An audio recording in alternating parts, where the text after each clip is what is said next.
À cœur ouvert. La chronique hebdomadaire d'Emeline Hugo. Salut les amis. Ce matin, je me suis réveillée avec une nouvelle perception que je voudrais vous partager. Est-ce moi qui avance vers le futur ? Ou bien est-ce le futur qui me fonce dessus ? Un deuil survient. Perdre quelqu'un. J'avais beau être préparée, c'est toujours le choc en premier. Plus rien ne sera jamais pareil. Et pourtant, si j'en crois messieurs Lavoisier et Anaxagore, rien ne se perd, rien ne se crée. Tout se transforme. La personne que je crois alors perdue n'a plus de corps, certes. Pourtant, elle a toujours une voix dans mon cœur, une vie dans mes souvenirs et en esprit. La colère, le déni. Je lutte avec le présent et le futur, m'accrochant à un passé déjà perdu. La négociation, la tristesse. Je hurle et pleure, tout m'en saoule. Pourtant, aucun son ne veut sortir de ma bouche. Et je vais finalement vivre avec, ou plutôt sans. Je découvre l'accueil du vide et le trop-plein de moi-même. Je me responsabilise avec le présent et l'avenir.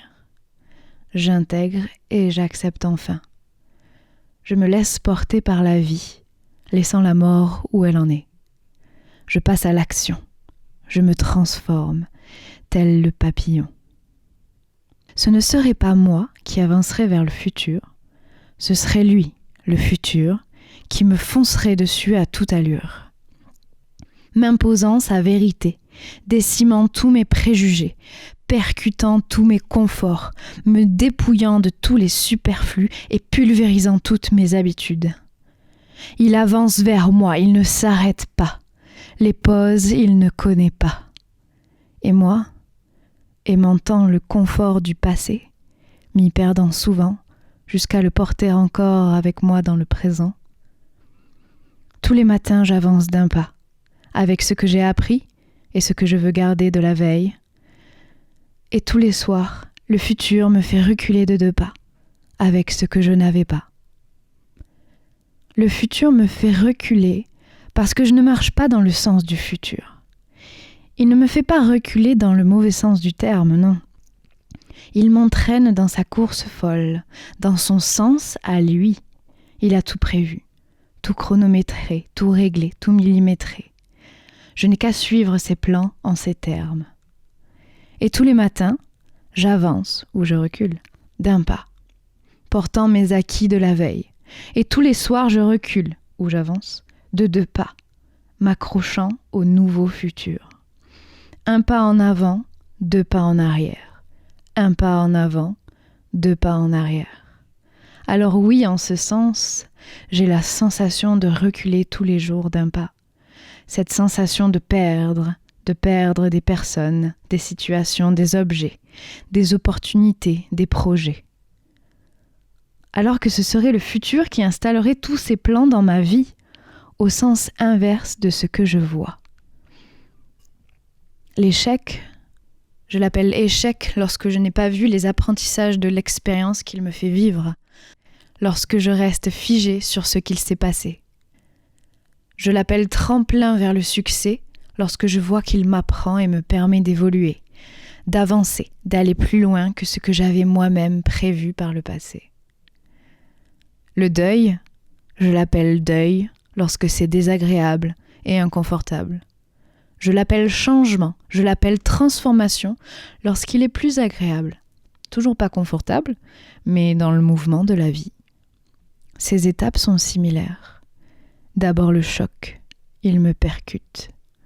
La perte de repères, l'intensité émotionnelle qui en résulte, agréable ou désagréable.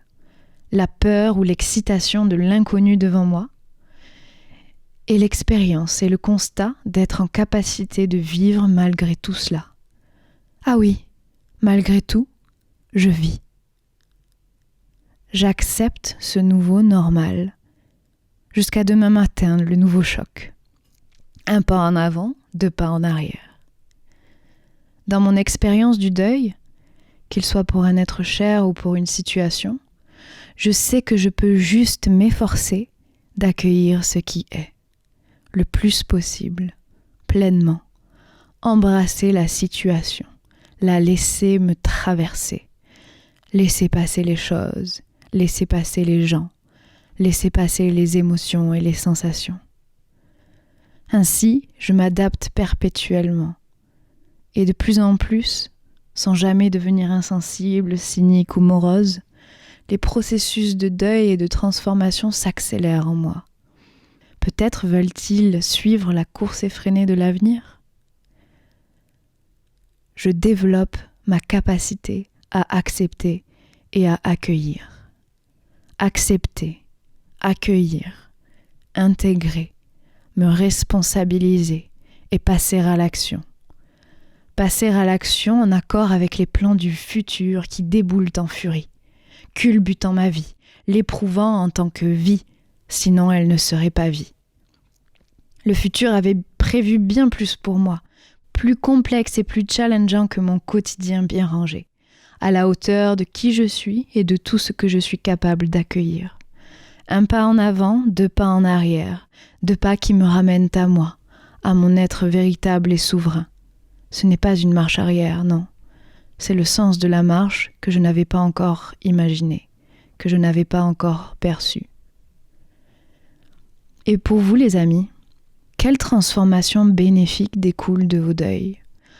Quel bénéfice découle de vos échecs ? Laissez-vous le futur entrer dans votre vie ? Une belle semaine à vous, un pas en avant, 2 pas en arrière.